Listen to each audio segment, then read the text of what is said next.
This is iFanboy Pick of the Week number 951, brought to you by something. And iFanboy listeners like you, it's a certain something. It's an indefinable something. Hey, I'm Josh Flanagan. I'm here with my co-host, Connor Kilpatrick. Hey, I'm happy to see you. You don't bring that energy into here. I'm hungover. That's your fault. Joining this week in the third chair is Dr. Ryan Haupt. What's up, dudes? Just so everyone knows, I was supposed to skip this show because our recording time conflicted with my birthday dinner, and so then Josh had a conflict, so we ended up moving it, and I could do it, and now I'm hungover. Like, so I'm impressed that you read your books. Like, if you told me I didn't have to do this show Thursday, those aren't getting read until the next issue especially comes since out. I had like 27 of them. But yeah, I just started reading them, and all of a sudden I was done. Like a little every day, and I was like, oh, I'm done.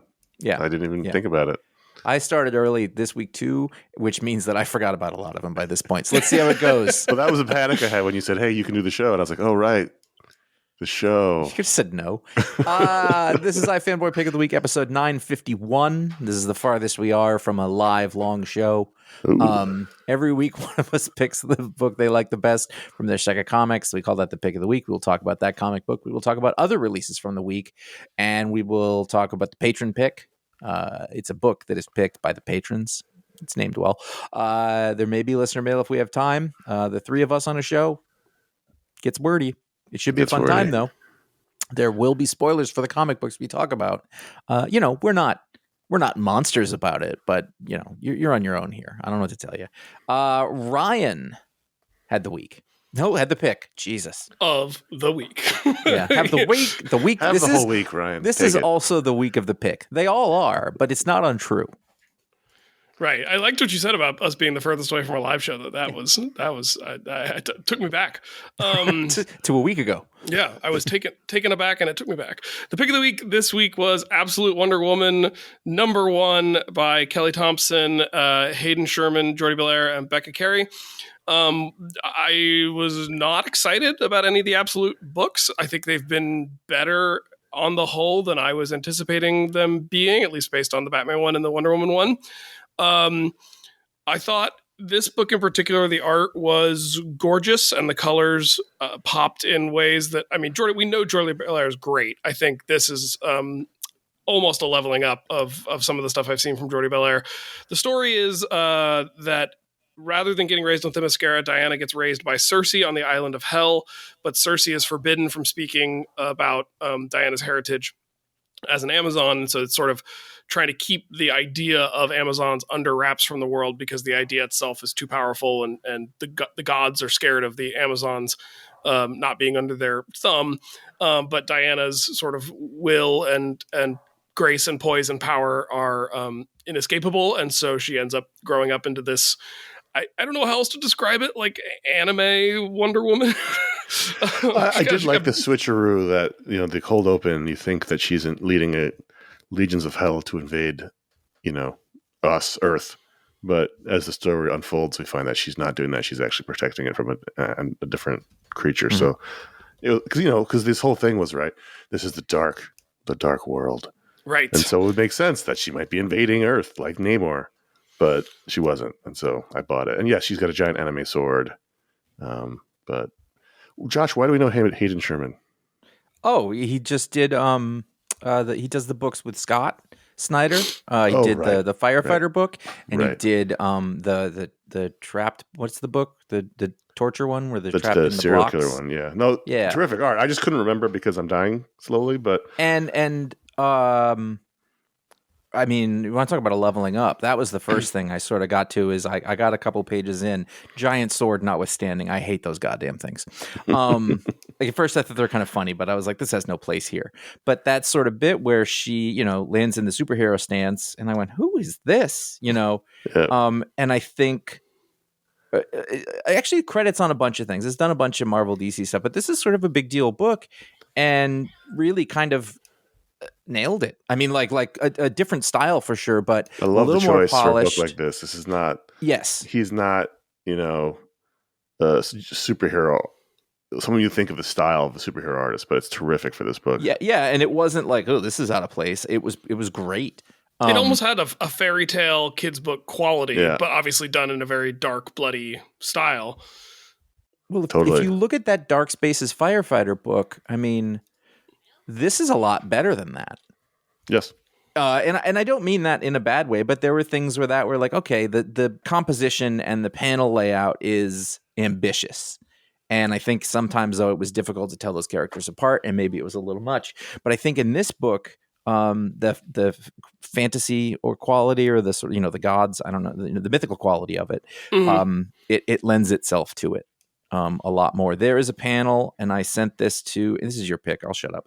I sent this to Connor at one point when I didn't think he was going to be on the show. It's page 23, and the alien is shooting, or whatever it is, the monster is shooting laser beams at Wonder Woman, and you see different phases of her running away from it all throughout the panel, and each time she's running through a frame of the comic book, which looks like a window, but the perspective shifts. It's so 3D. They're not flat on the 3D. page.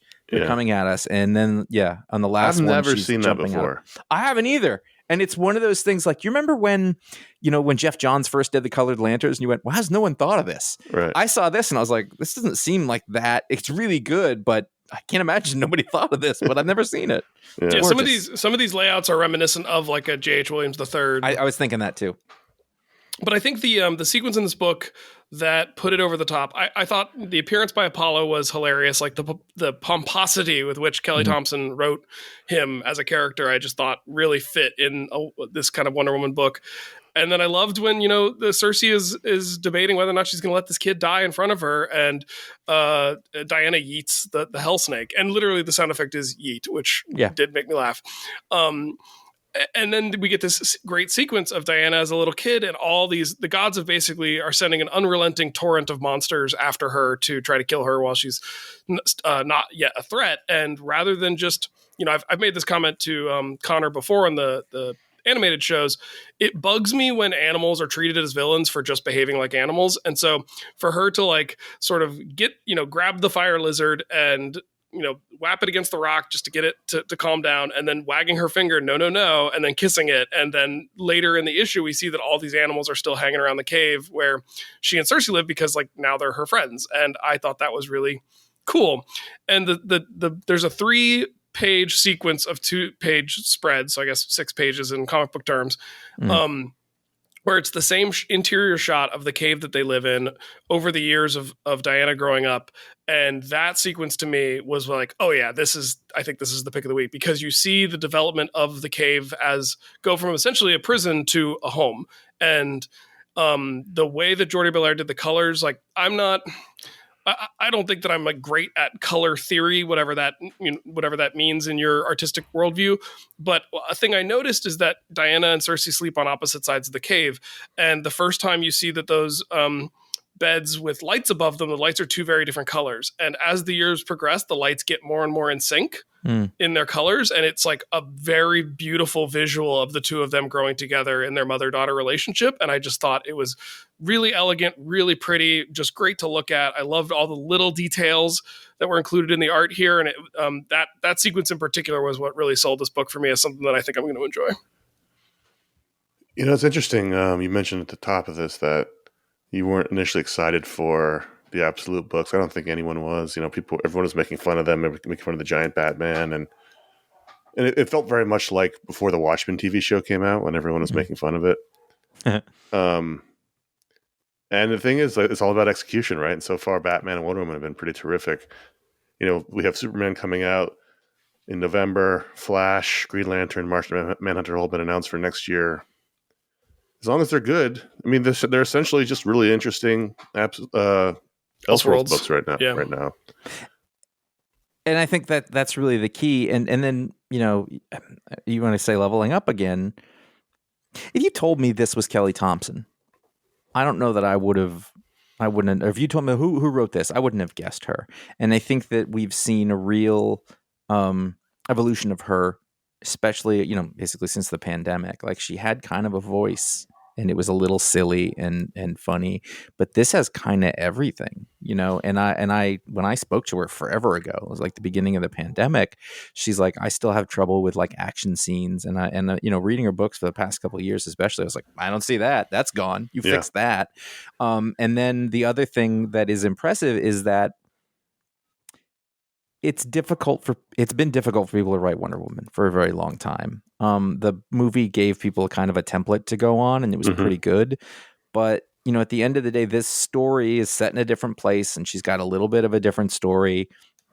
But the character who comes out of it is the character who you're like, oh, this is one of the correct ways to write this character. The thing that you were talking about with the animals and sort of the peacefulness, but being very tough and being very brave. Raised in a really difficult situation, but making the best of it. I thought that was all there. And so that's one of the first, if you read a book like this and it's an all new Wonder Woman, but you don't actually recognize the character. Right. And that's the difference when they say it's the absolute universe, it's all dark. And you're like, But if it's all dark but then the character in the middle of it is the lightness that is that character. And I don't mean lightness as in, frivolous, lighthearted or frivolous. Yeah, I mean it like she's a good character. She radiates good. That's one of the things that the movie did right. Hope and all that stuff. The same kind of stuff that had been going on with in Tom King's book. With her relationship which is more psychological, but still at the end of the day, you see how happy she is when she's in love and the scenes with Damien and stuff like that. But this gets that. It's really well done comic book. Everybody who had a job to do in this thing showed up. Yeah. In the way that they were supposed to, and that's kind of undeniable. Yeah, we'll see how. Right now it's all it's the shiny new thing. So we'll see how it goes 3 or 4 issues down the road. Is it different enough? Is it the same enough? It's a hard line to walk. I think we talked about this with Batman. The characters still have to be recognizably themselves, but in a different setting with different details. But they still have to be recognizably Wonder Woman, recognizably Batman, right?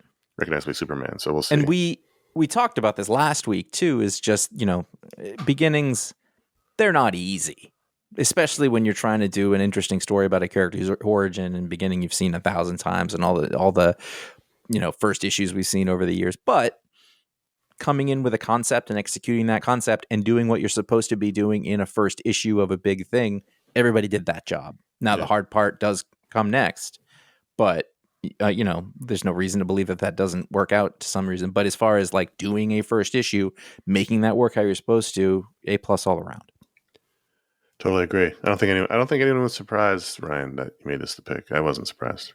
I surprised myself a little bit, but I was only surprised in that I read this early on. It was one of the first things I read, and I was like, that was really good, and then I forgot about it. Well, there were 27 other books. Exactly, week. It's a big week. It's a big week. And next week is a 5th week. It's nothing coming out. Good. We earned it. So DC's all in. By the way, I love seeing the Bullet logo on the DC covers now. I don't think I really got that until this moment when I'm staring at these covers. It's just such a good logo. Anyway, Superman 19, the new creative team. All the DC books are basically getting new starts, new creative team, new directions. At least the sort of non-Mark Waidey ones. This is same writer. I don't know. Joshua Williamson. Yeah, he's been on. My brain is. I think he's been on slowly. Superman. It's sitting in a vat of martini. Joshua Williamson, but new artist Dan Mora coming over from World's Finest, and then the new post all-in status quo in which random superpowers were given out. Now we have Superwoman Lois Lane, who is very reminiscent of the All-Star Superman situation where she had superpowers for a little while, and so and loves it. I like this quite a bit. Yeah, this was in contention for pick. I read this early on, and I think I was chatting with you, and I just said, I was like, I really liked Superman, but I didn't know how you were going to feel about it. Mm-hmm. But what I thought was, because I don't ever talk to Connor about the book since he wasn't going to be on the show, I was like, oh, I can talk to him about it.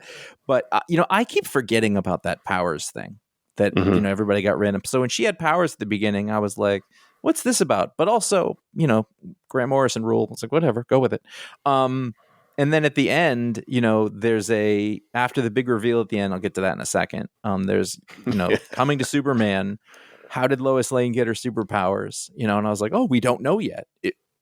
She just started to. That's what I forgot about the other thing. I just thought she's got them. That's how this story starts. We'll figure it out, and I'm fine with that. But good Superman story. I love how much she's like, let's just leave work. Let's go. And she's the boss. Right. Which is such a contrast from the last thing was like, you're not allowed to do stories anymore because you're Superman and it's not okay. And now she's like, let's cut.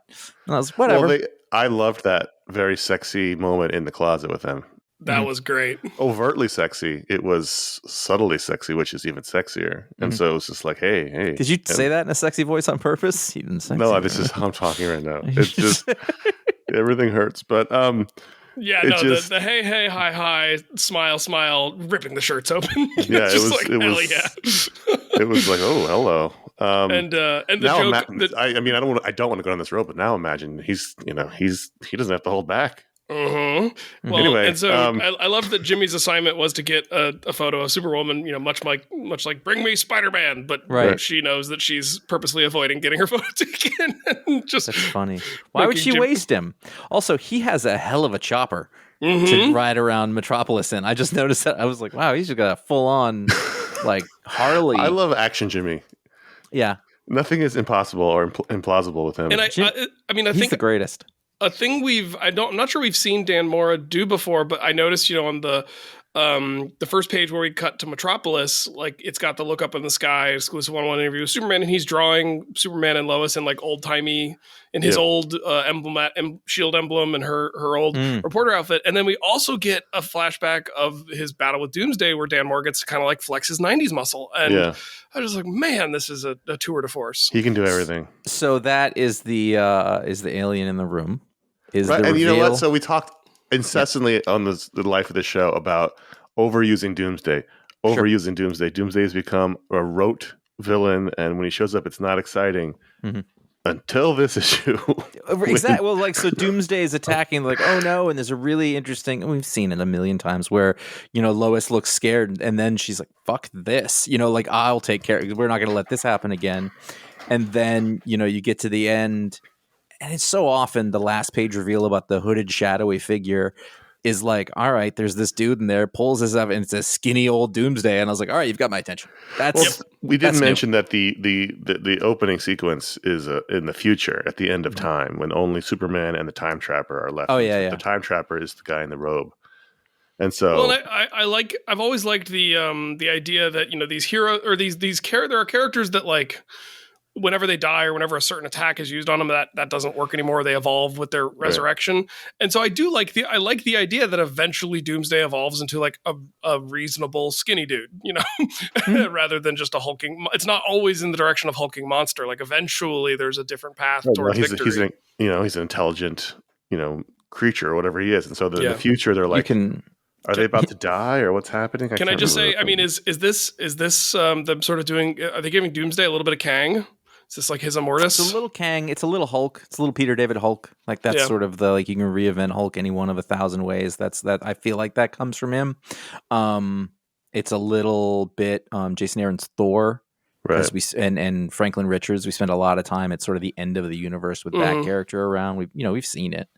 And the fact of the matter is, like, if you take a step back from a cosmic level, Lex Luthor is Superman's ultimate nemesis, but he's not going to live forever. He can't. And so also he's not a threat. Like he's threat. Like in a way, like he's the villain, but you kind of like, he's never lost to Lex Luthor. He's been through some shit, but he lost to Doomsday. And that is a thing that character has. Like there's a fear to it. And they know, like, when he comes back stronger. There's something there. Now, obviously you endanger that concept when you have it too often. Which we've talked about, but I like the idea of Doomsday being his sort of ultimate, millennial villain. And I like he's that, a villain for millennial. He's a type villain, And I like that, there's some uncertainty and ambiguity on how Lois's powers work, and so they were kind of monitoring on Supercorp and advising her against pushing it too far, using multiple powers at the same time, kind of Ultralad style. And so the real threat when Doomsday shows up is Clark isn't necessarily worried about himself. He's worried about Lois. He's worried about, like, if her invulnerability cuts out at the wrong moment, like, that's a disaster. But of course Lois has to stay and has to fight. And then, this Time Trapper stops time. And there's a sci-fi series I read as a kid where something like this happened, where the heroes are put in a unwinnable situation, and then a force from outside time kind of stops time long enough for them to come up with a plan. And this reminded me of that, which was a good thing. It was just really well done. I like the fact that, she's confronted with the guy who killed her husband, and she can now do something about it. Whereas and the eyes before light she up. wasn't, but now she's like, I can actually fight this guy. So there's a nice moment as well. The choice is like, does she see him and fight? Does she see him and get scared? Does she see him and cower and run away? Does it break her or whatever? And the right choice is, like she's like, well, let's go, Right. which is because that's who she is. She's, to be She's tough. Right. She's formidable and she's tough and she's brave, in her way. She's every bit as strong as Superman, but without those powers, so that works. It's a very good book. Yeah, it was good. And so we had the end of Zatanna, Bring Down the House, Book 5, the final issue of this Mariko Tamaki, Javier Rodriguez, Hassan Atsmane Alao miniseries from Black Label. And it got a little bit magic-y, gobbledygooky in the beginning of this issue, but I thought it was a pretty satisfying ending. That was my question. Rodriguez's talents and then all that stuff. Every issue's been sort of better than the one before it. And so I thought this is going to be tough to sort of stick the landing. But again, what you see through this story is Zatanna's personal growth and self-confidence and, sort of understanding what she is. I do feel like the confrontation with the father was sort of given short shrift. Mm-hmm. He didn't show up for a while, and she was basically already won by that point. She's like, no, you try to take my power from me. That's actually what it is. Maybe a little more between them personally. We didn't actually see very much of him in it. So that's like everything that had happened in the past was told in flashback and without a lot of detail. So the thing she was avenging and referring to at the end was kind of murky. Like conceptually, I totally got it. I think the fight could have been a little better. That said, art masterpiece. Enjoyed the status quo that comes along at the end. Look at that little smiling Batman. That's the Batman we want, right? Yeah, I like that. Like he's not. I really like that. He's not grinning, but he's got a little smile on his face. That drawing of both of them is great. It's a little bit 30s. Yeah. But looks really good. And there's still an instinct in me like, he's not just hanging out backstage in his costume. But I was like, you know what? In this version of this world, he is. It's great. And it's such a dumb, we're here to give you that Justice League job. Like, from where? We've been waiting for you. She was just doing rabbit tricks in Vegas. Why? How do you know who she is? Well, whatever. I've been flipping through this while you've been talking, and just the color on this book has been one of my favorite things from Javier Rodriguez. It's such a bright and poppy. There's greens, there's purples, there's yellows, there's pinks. It's all bright and it's all wonderful, and it all fits because it's a big magic battle. Mm-hmm. And even and look on page whatever page this is, it won't show up. The sound effects are a different color. This is page page 5. The crash and boom. It looks wonderful. And I'm hoping that he gets another big prestige book like this because I've been so happy every time an issue has come out. Yeah. All right. So here is my complaint. Yep. This is a real one.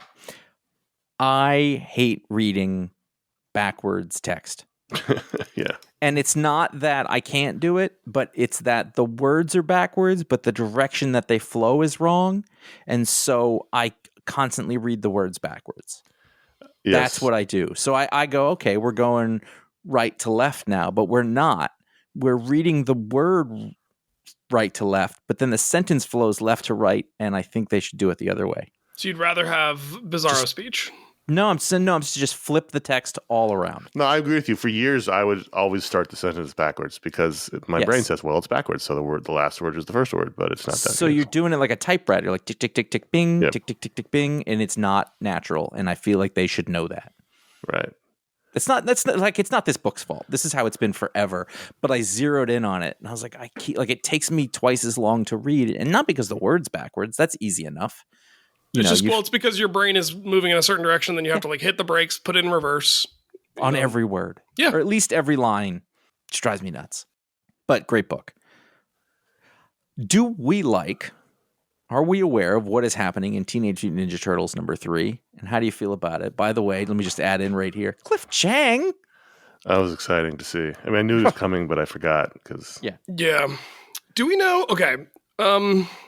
Do we know what year this book is set in? Like, is it set in the 80s or is it supposed to be modern? I believe this is just a continuation of the series, which would mean to be a modern book. Okay. Yeah, okay, I tend to think it was contemporary. Okay. This I hate to start off the discussion this way. I think this was my least favorite of the 3 issues so far. Okay. You're going to have to justify that statement by continuing to talk. I have to justify this statement by continuing. Yeah, that's the show. That's how it works. I just didn't love this portrayal of Leonardo. I didn't love the plot of him meditating on the banks of the Ganges. I just felt I had so much fun with the 2 previous issues. This one just felt like sort of similar to reading backwards writing. I just felt like the pacing on this one broke the flow of the story that I was enjoying in ways that I didn't anticipate. I mean, I'm still excited for this book. Of the 3, this was my least favorite so far. This seems to be that each issue is the person takes on the personality of the character, and so Leo is that guy. He is self-sacrificing. He's the leader. He's not the fun dude, And he's like in his Raphael, head. like Michelangelo. Yeah, this seems more like this is the personality of Leo, and so that's the tone of it is. But I totally get what you're saying. Do you remember the issue? First of all, I know what you're saying, and I think that scene went on too long, for sure. And I was kind of like, what are you gonna? I got it. Like, I'm a turtle. What do I have to learn from these man-eating turtles, or dead man-eating turtles in India? And he sat there for a long time, and the turtles just looked at him, and it was a little. It was a little what you're talking about, a little slow and kind of what is the point of this? But it isn't out of character with, if I think of, and I have not been reading this forever. In fact, I would say about 35 years I haven't been reading it. So, but you did reread the original ones. Right. And recently. It immediately brought me back to the scene in Vermont after Leo is nearly killed by the Foot Clan and they move. And I think there's one issue where he's alone by himself in the woods and he's hunting deer. And he's sort of trying to center himself and get back to what it is. And so in this world where maybe we do know, but I don't know what shit went down, he's trying to figure out what he is and where he is. And so it makes sense to me from a thematic standpoint. Was it great to read? No. Was it great to look at? Yes. But what I did like a lot was when the 3 of them came together, like to just see how broken they are. Yeah. And that's where we're starting from. And then finally, the problem that needs to be solved is they've got Donatello and nobody's got a problem with Donatello. They're like, okay, fine, we'll go, like that brotherly love kind of. That's what I assume anyway, because I don't know who could have a problem with Donatello. He's the best turtle. Certainly the most steady. He's the Ringo. Yeah. Which is not a knock. They all loved Ringo. Yeah. And even when they all hated each other, no one hated Ringo. Yeah. That guy would just sit in and start, Let's go. So guys, if you had to take the over under on, are these flesh eating turtles of the Ganges real or not real? I'd say real.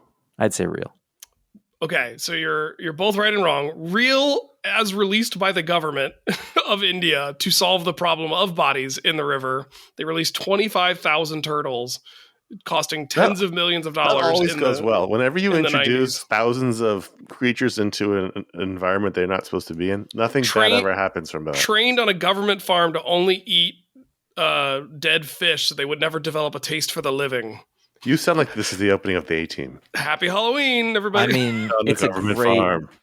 So really what he's looking but for they're locally extinct, they're extinct now along the river, which is why I asked if we thought this was set in the past or not. But that kind of makes his choice seem weirder.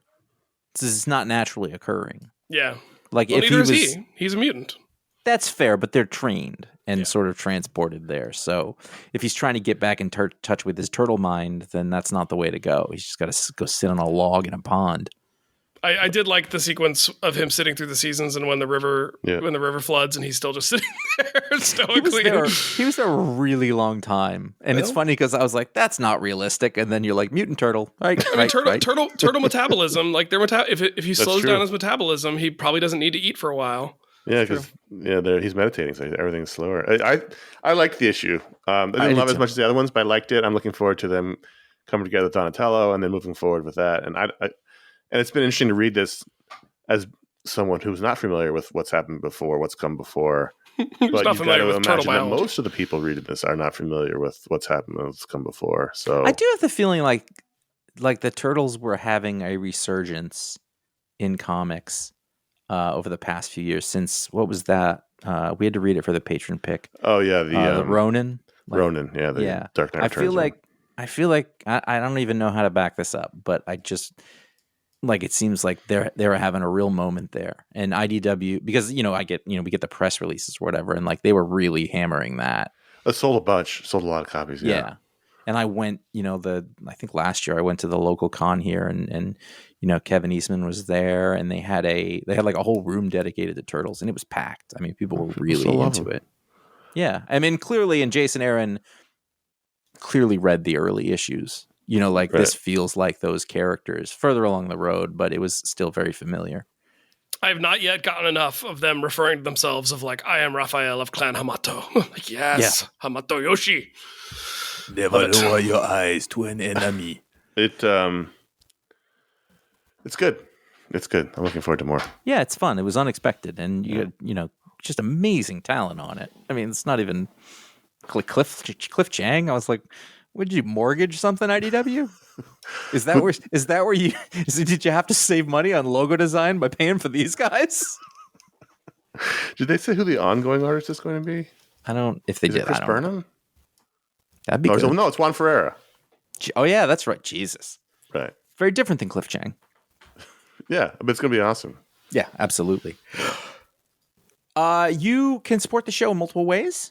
Most direct, quickest is the best. Best for us, maybe for you, but I like it. Patreon.com/iFanboy. You can directly support the show. It is unlocked shows for everybody in the past that we have to do forever now. You can become part of a great community on Discord and Facebook. And when we say great community, like that's a great community. Like terrific people. I mean, our communities always have been, but they're a little smaller these days. But still, like like if people talk about the toxic internet, we've rarely ever even seen that in our people, and now it's just the best of the best. So, shout out to those people. Great folks. There's a monthly patron hangout. I do want to give a shout out to them because there was a concerted effort in the Discord community to have us refer to Absolute Wonder Woman as Abwowow or Abwowo. I don't think we're going to do that, but I mean, you said it. Abwowo. Yeah, that's how they're referring to it in the Discord. I'm not going to say that, but I'm not sure I could. I want to acknowledge it. Okay. So if you want to do that to help support the show, it's a big deal for us. iFanboy.threadless.com is the merch store. 13 designs on t-shirts and more.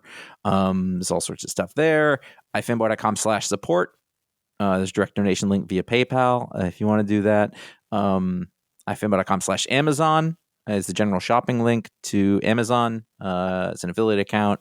'Tis the season. So if you use that link, that's very helpful to us. Yes. Please do so People when are possible. shopping now for the holidays. Yeah.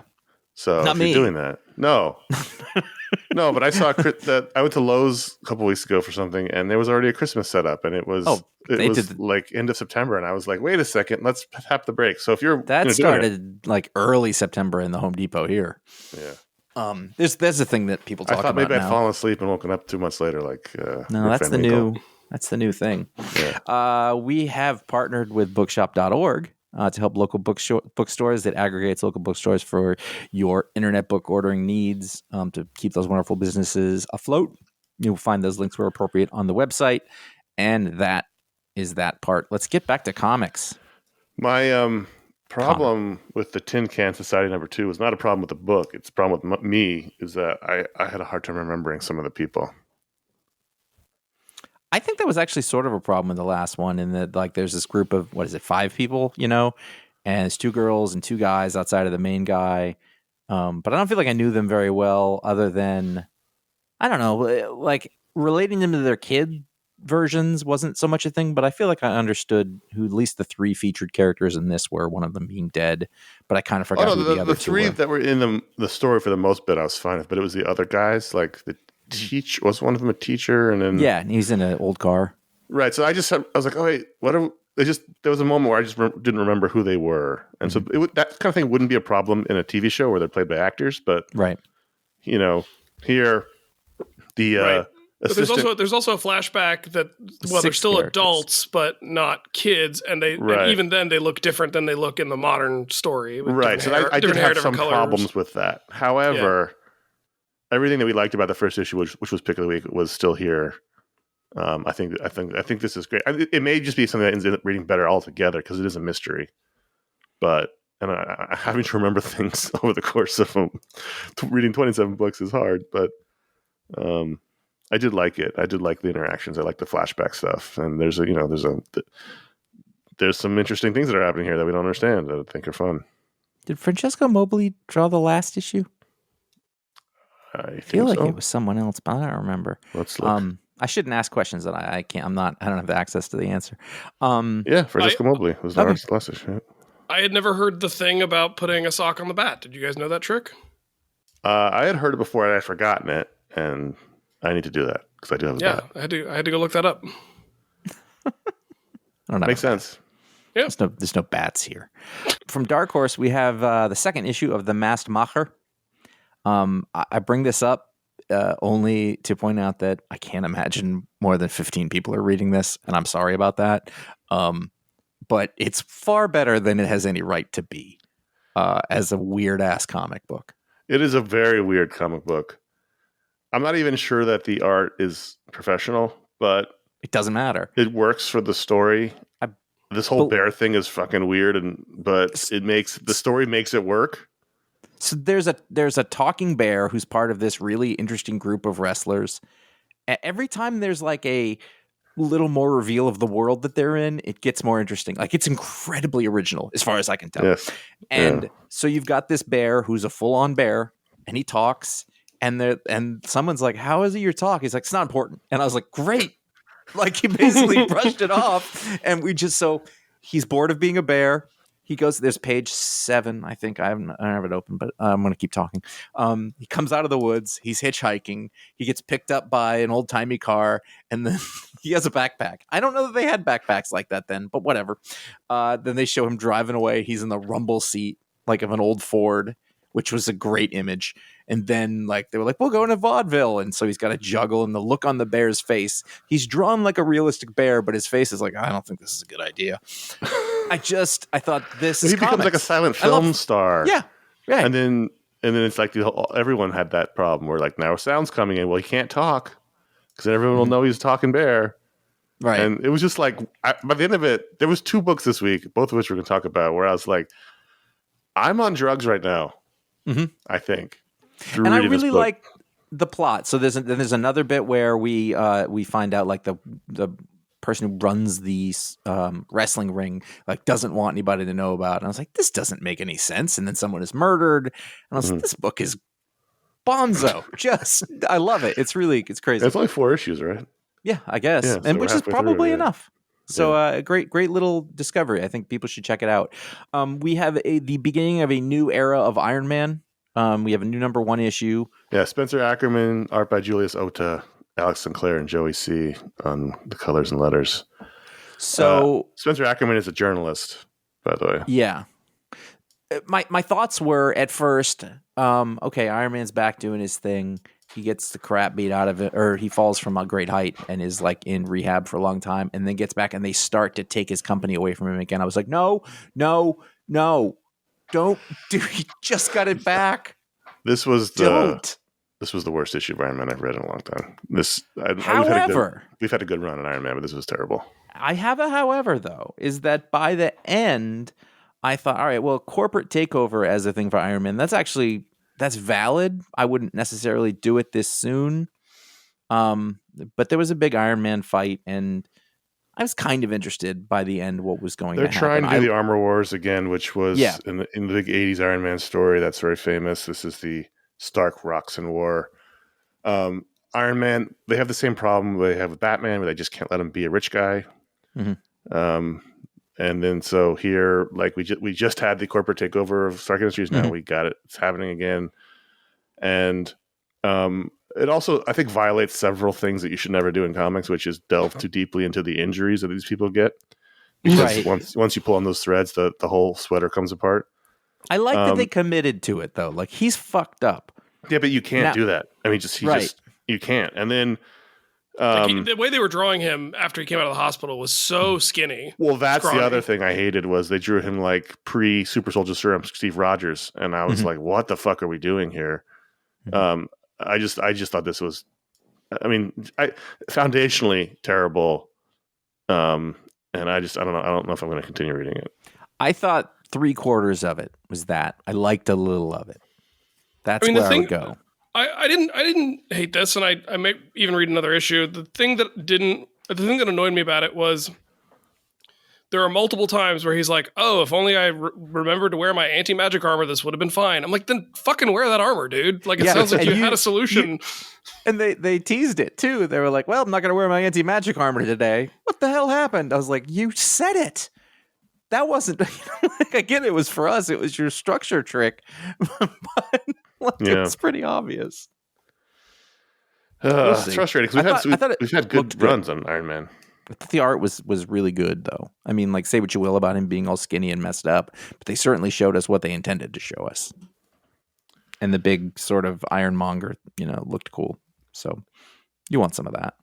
Detective Comics 1090. We haven't talked about Detective Comics in years in this show. I'm just going to come out and say it, Connor. I am now a regular Detective Comics reader. This was great. Yeah, this was really terrific. Tom Taylor and Michael Janin are the new creative team on Detective Comics for the All-In reboot. And, there are things you have to, I mean, sometimes I have to remind myself, and I'm saying this also for myself as much as anybody else. These are soap operas, right? And so when you're doing long-running stories about characters, you have to constantly sort of muck with things. The question is, how much can you muck with them before you break it? And so here, this is one of the most extended stories I've ever seen with his parents in a flashback sense, where we see his dad in the hospital, and then there's the whole like. Who was Michael Janin modeling Thomas off? I was an actor I felt like I recognized, but I couldn't quite place it. And so, it's kind of like Tom Selleck.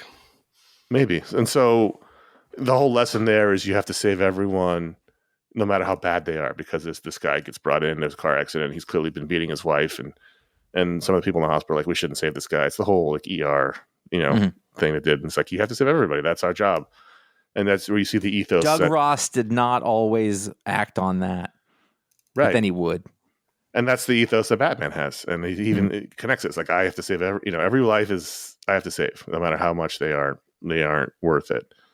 And then there's a big ironic reveal, which I'm not going to spoil, but which I didn't hate. You think I might, but that's just comics. But the main story from the modern day with Bruce is that one of his old proteges, who's very, very sexy woman, has developed a way to sort of keep you feeling and looking young. And but it's only for the super rich because it's very expensive. And, again, much like Tony Stark, Bruce is complaining about his knees and his back, and he's just like, nope, don't do it. And so the whole thing is, will he do this kind of thing just to make his crime fighting mission easier? It was very good. I mean, there's a lot. All that was disjointed because we hop around in time, but it flowed together very well. Thematically, it all worked together. And I was very excited to read. This is the kind of Batman story we've been talking about, right? Like, it's like not earth shattering. It's just, it's just Batman. It's Batman stuff. I'm flipping through it, and I appreciate you not spoiling the end. So as you said that, I was like, I'm not going to the end. I forgot to read it, everyone. Yeah. I've passed over Detective Comics so long that my brain cannot compute that I should check it out. But obviously, with the team here, you want to. And I think it might be Tom Selleck, but it might just be that when you put that mustache on anyone with dark hair, they look like Tom Selleck. I think I don't think he looks like Tom Selleck. So other than the mustache, but yeah, it looks like he works in an old timey hospital. It does. Like, was his dad in the 30s? Are we doing that? They also have Crocs? That with their, No, whatever. I don't care. I was just like, this indicates that his dad worked in a hospital in the 40s. This is, Josh, you noticing the Crocs? I think that's foreshadowing Killer Croc. Oh, yeah, they're a thing. And I really like Michael Janin here. I think it's dirtied up a little bit. Yeah, it's real good. It's nice. Real good stuff. Really good week of books. I thought, again, I had 26 or 27 of them, and it was a lot, but they were very good for the most part. Those are the books we wanted to talk about, but at patreon.com/iFanboy, every patron gets voted at a book to the rundown. And this week, by an overwhelming margin, the winner was Godzilla's Monsterpiece Theater #1 from Tom Scioli and IDW. And this is the other book that I mentioned earlier. This is the Fever Dream you were referring to? This is the Fever Dream book. So what I did was, my wife is an English teacher in high school, and she teaches The Great Gatsby. She's quite into that book. It's her favorite book of all time. We have a fun collection of different versions of Great Gatsby books, just for all potential burglars. It's not a valuable collection, but it's a fun one. There's like a lot of different international versions and all kinds of things. If you had that kind of burglars in your neighborhood, you're in a good neighborhood. So I swiped over to the first page so she couldn't see the title and the cover with the characters on it, and I said, you need to read this. And so she started reading it, which is the first page is Gatsby and Daisy and in Kentucky before the war, and she kind of was like, huh, and then she did like the dog tilt your head thing, like what's going on. And then when Godzilla showed up, she kind of like recoiled like a centimeter, and then after the end of it, she said, I think you might have just ruined The Great Gatsby for me. So that was fun. I feel like I have to admit, I've never read it. I don't really know what it is. Like, I get it. I know when it takes place. I know it's about a rich person. I know it's Long Island. But for whatever reason, I never read it. I never saw any of the movies, which made it difficult to understand exactly what was happening. Yeah, this would be a disaster if you didn't know anything about The Great Gatsby. Yeah, I mean, it had a little bit of League of Extraordinary Gentlemen going on. I think. Yeah, so Godzilla attacks during one of Gatsby's parties and nearly kills Gatsby and Tom. Thinks they might have killed. They think Daisy's dead. Daisy's not actually dead. And so then, to get revenge on Godzilla, Gatsby goes and gathers Thomas Edison and Sherlock Holmes and Dracula and You see the cover? Dracula is facing us in the corner. His back is to us in the corner, and he has a big D on his cape, and then there's a question mark, an arrow pointing at it. Was it Jules Verne, or who was the other one? It was Robo Verne or whatever. They talked to Jules Verne. Jules Verne Cyborg. Who was Nemo. Right. Yeah. But he was in the Nautilus. And then there was the Time Machinist, who I was like, isn't that also Jules Verne? Isn't that the Time Machine? H.G. Wells was the Time Machine. Oh, sorry. I have read that. So, but it was a long time ago. I don't know.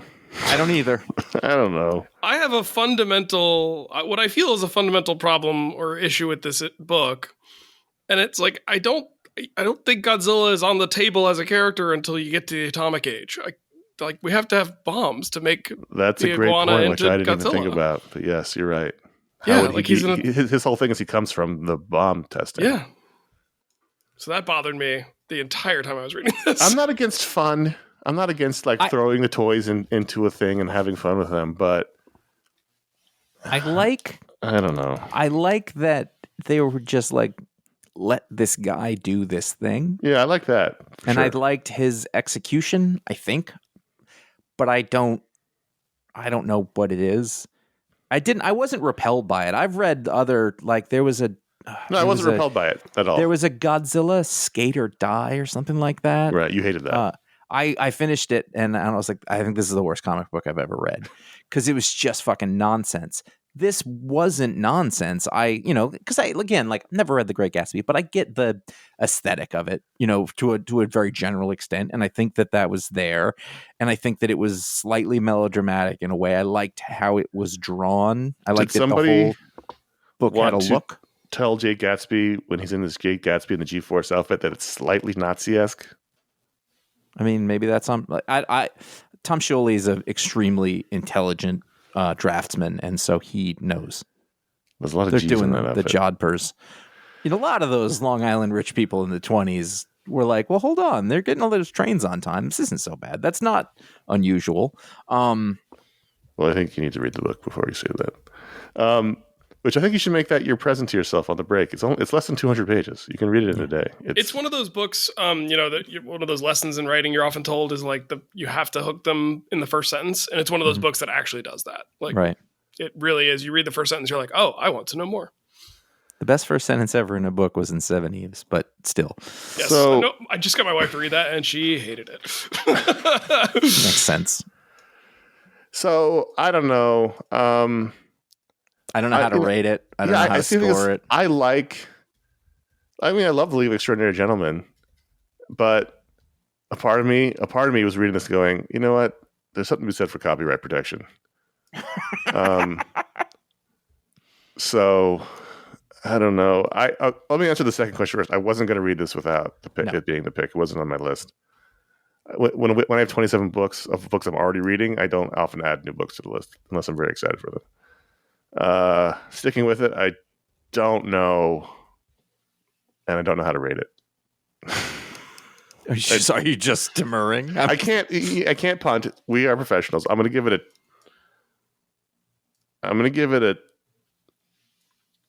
2.9.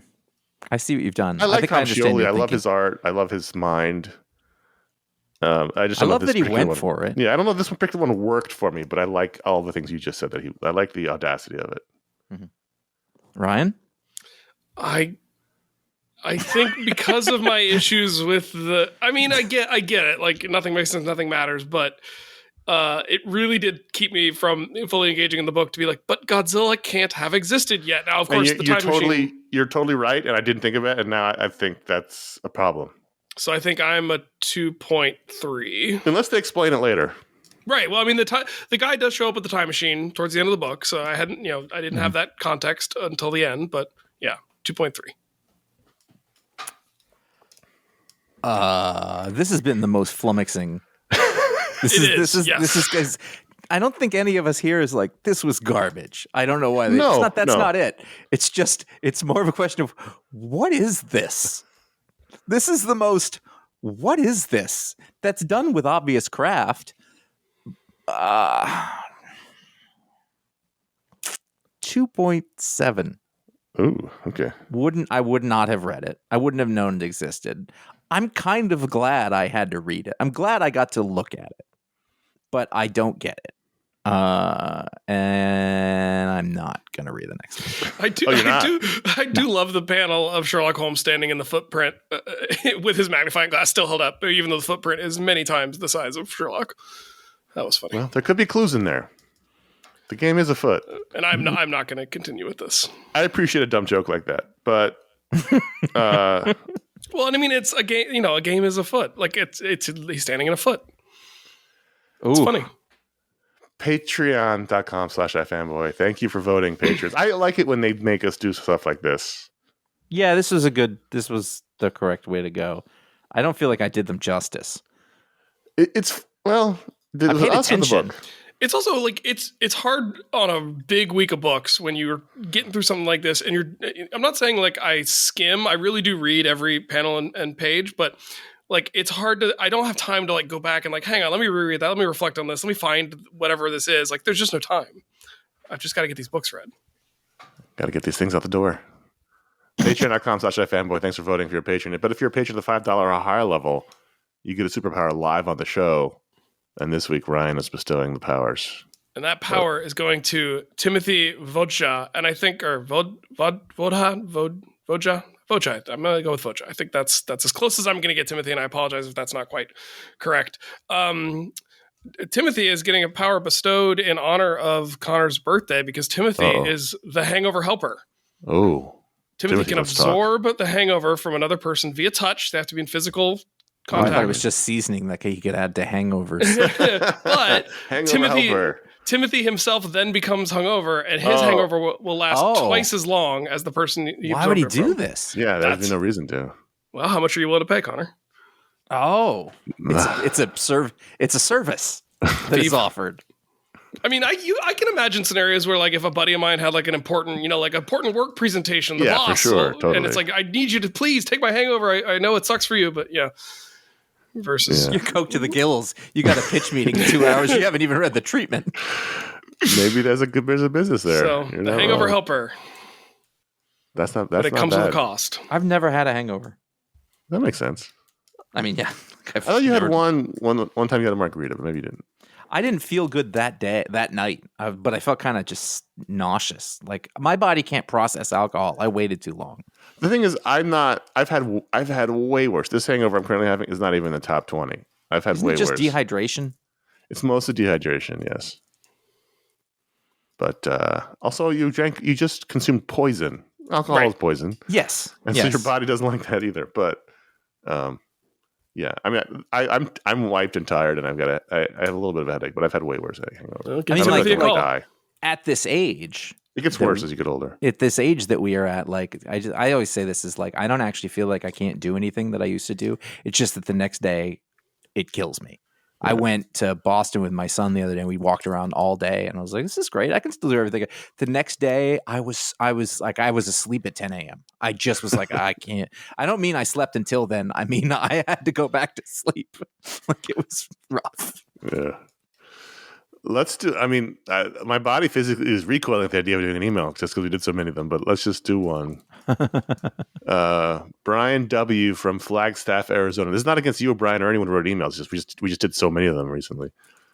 By the way, I think we did like 80% of the emails that we got in for the show. So we did a pretty good job last week. I was not tired of answering. For whatever reason, that show, I was like, oh, it's been 3.5 hours. I'm good. I wish you had said that on the show. We could have kept going. I think okay. The thing, self-preservation. I think what we did well last week was there were questions where like you really could answer it in a word or a sentence, and we did good at not straying from that path. That's really not not my move. let's do Bryan W's. This one we can't. Well, maybe we can. Brian says, "So we're going to give you a very short response, Brian." I've been thinking about this question since mid 2020. Small press and self-published comics have had something of a renaissance over the last few years, culminating in Carolyn Cash's Pee Poo Poo winning the Eisner for Best Limited Series. I'm wondering what your exposure or interest is in small press comics. Have you read the aforementioned Pee Poo Poo by Carolyn Cash? Dynamite Diva by Jasper Jubinville? Plum Pocket by Nate Garcia? What about Stories from Zoo by Anand? Do all these names and titles sound like I made them up? Yes. Yes, they do. Is that the question? The question is, what is your exposure or interest in small press comics? That's too bad. It's not good. I wish I had a better answer for you because I feel like I'm doing a disservice to the listeners and somewhat to myself. But given the sort of way that we have to do this show and then the rest of my life, it's just not something I have like the time to explore. I don't get a lot of time to read on my own anymore when it doesn't have anything to do with this show. I mean, like usually, 2-3 nights a week, it's reading comics that come out this week. And I just haven't kept up. I think the other thing is, and I've mentioned this before, is that small press comics tend to be the domain of the young. And I don't feel like I relate to it as much as I used to.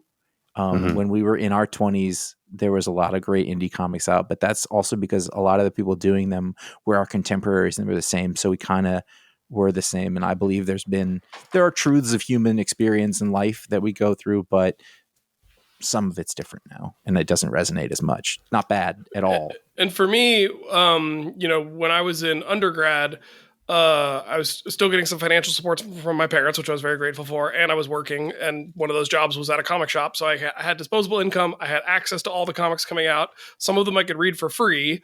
So it was easy to like pick one up, and I wasn't necessarily committing to it if I flipped through it and read it. And then also there was this show that used to happen in the Bay Area called the Alternative Press Expo, or APE. Yep. Which was a great little con that I would go to every year that I could.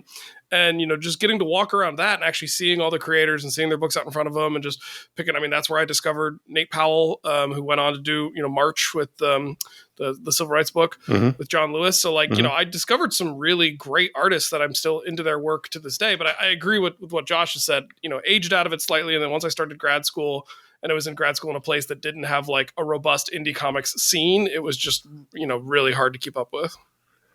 Yeah, it's tough. I think everything Josh says is correct. We were certainly more in tune when we first started iFanboy in our 20s.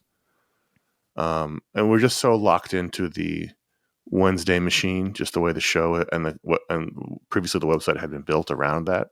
And this is the same thing. Somebody had mentioned that about, we talked about 2000 AD. Right. And we're like, it's too much to get into. And I think somebody in Discord, but it's the same thing. It's just like, I don't know where I'm adding that in.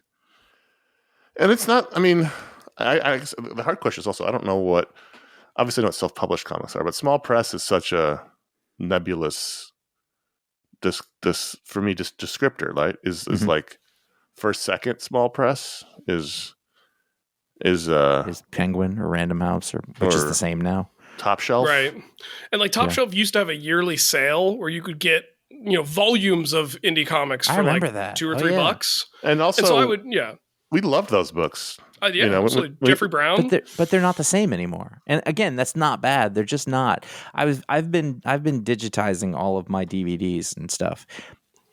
And most of my movies came from the period of my 20s. Right. And that is the stuff that meant the most to me, because that is the time when you're trying to sort of figure out who you are and what the world is like and how you connect to it. And, most of the music that I like is from that certain period. And I think the comics work the same way for me. And there's people out there's exceptions or whatever, but it feels like when I was trying to reach out into the world and see like, God, where do I relate to this? What is it? That's where I was finding those things, or people who were my contemporaries. But I'm not doing that anymore. Yeah. Well, the reason why I brought up those other publishers is because when we would go to conventions, we would always stock up on books from Top Shelf and First Second. Always. We've always had that interest, at least in that age. And people would say, well, why don't you talk about it on the show? Because the show wasn't built for that. We often talked about them on our video show. We wrote about them. And we wrote about them on the website. No one ever read those articles. But ever. I mean, that was how we discovered like Gene Luen Yang. Right. And the thing is, we would always at the end, the last day of the show, go to Top Shelf and buy 4 or 5 books, or go to First Second's booth and buy 4. Like, we always have liked those books, but I don't go to cons. It's been 5 years or so pre-pandemic. Yeah, I mean, so I don't have a the place discovery to buy. mechanism for those books too is harder for me personally. Like, well, also, it's the same thing. Like this decentralization of everything. Like, I feel like there's more books than ever. I've said, like, you at home have no concept how many emails I get a day to this day of people promoting their comics, and there's no way for me to distinguish between them. And so I stopped looking. Like I'd get emails about comic book Kickstarters all day, 5 times a day. Yeah. And like they eventually don't mean anything to me. And there was so much of them. I was like, I don't even know where to start with this. And I don't have the time to waste for discovery. And it's not waste, but we all make choices what we do with our time. And most of my time isn't mine. So too old? I don't know. I think there's a lot of reasons. I think Ryan's point about discovery is a good one. I think your point about aging out is a good one.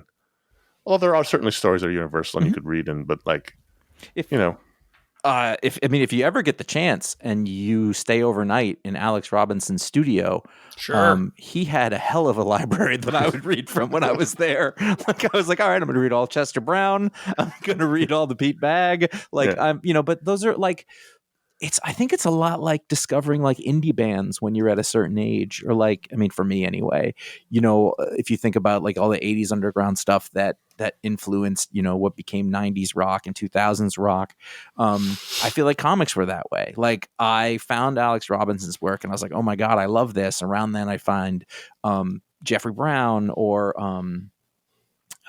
Craig Thompson or, and what I do, and I do this with everything, is I go, well, what did these guys like? And I go backwards. That's interesting. And I do that with movies. Like, I did that when I was, 17 and I loved Pearl Jam.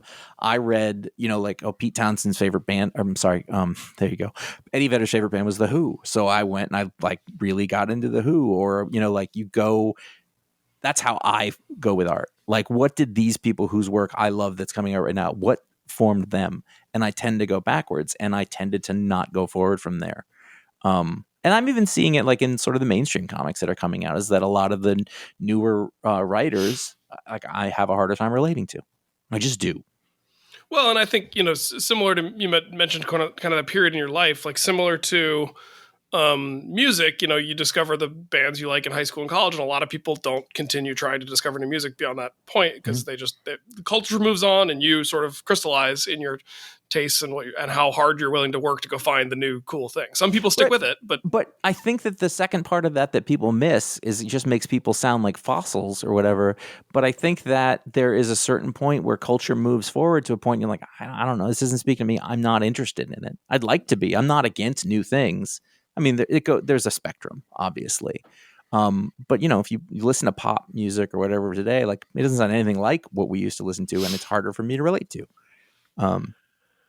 I mean, I'm looking at Top Shelf's website, and there's stuff here I'm interested in. It's just a myriad of factors. One of which is doing the show means we got to spend a lot of time reading mainstream books, and doesn't leave a ton of time. When we were doing iFanboy full time, we had all the time in the world to read all kinds of books, just everything. Yeah, I'm looking at in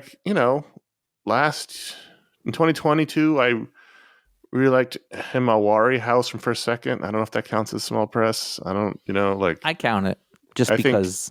I know. I mentioned when the Zatanna book started coming out. I mentioned Mariko Tamaki's. I think it was her debut graphic novel called "This One Summer," which was 2014, so 10 years ago at this point. But a great slice of life book that my wife and I both really loved. But at the same time, like the way that comic book publishing has changed, where so much of the big publishers sort of took over that. That's what they were all going for. It used to be different, and I was just thinking like either this week or next week, Oni Press puts out Sectars #1. Like it used to be different, right? Like it just the reality of the and there was so much of the indie press ended up going into those sort of YA novels. Yeah. Yes. Too. And so. Yeah, but I no one does comic books about being in your mid 40s and having a hard time with kids. Jeffrey Brown. They don't do punk rock about that either. He's still doing them. Yeah.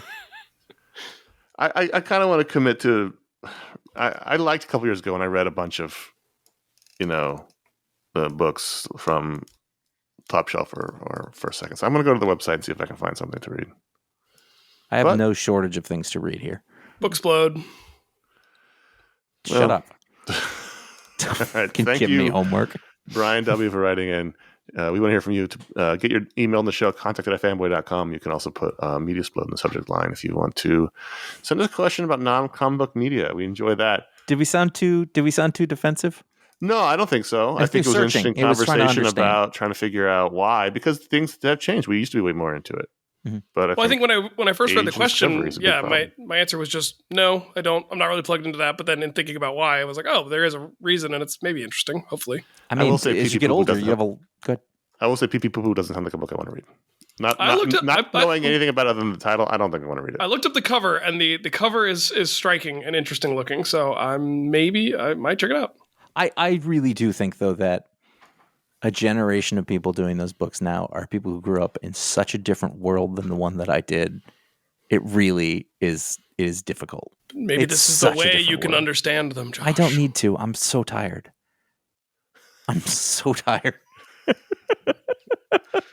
Josh why does it happen? It's like, I have kids. That's why. Fewer books, fewer things to do. Yeah, more sleep. But not fewer podcasts out now. We have several shows behind this one. Obviously, last week was our big 950th episode. If you haven't listened to it yet, it's our 3-hour plus all email extravaganza. But in and around this show, that show, we had our special edition review of Joker Folie à Deux. We had a Mediasplode about Megalopolis. We have a Talksplode interview with writer Jordan Thomas. And this coming week, we have our Booksplode review of Batman: The Dark Knight Strikes Again. So there's a lot of things happening coming out now. I love how the community supported Jordan Thomas being on the show. Like everyone was very excited about it, and it was good chat. He's a good bloke. He was well up for it, eh?